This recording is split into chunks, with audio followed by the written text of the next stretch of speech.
Cháy luôn.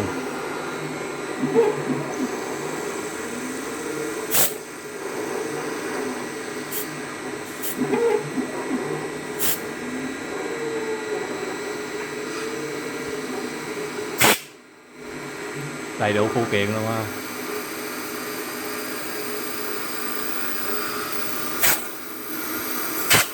Nấu xỉ à.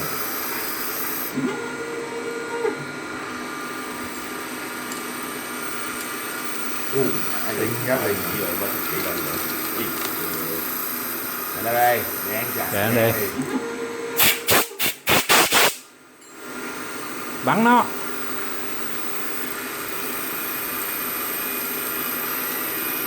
Dàn tung tóe luôn.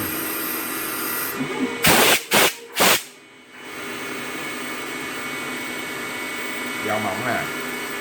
Rồi đây nè.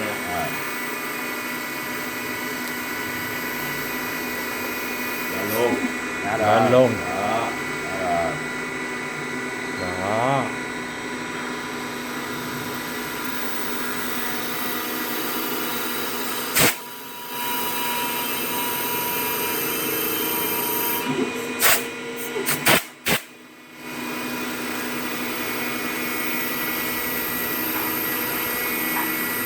Hậu viện nó tốn mì trừ dao rồi gì?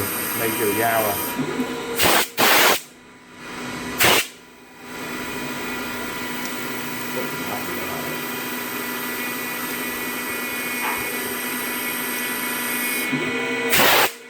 Quá đẹp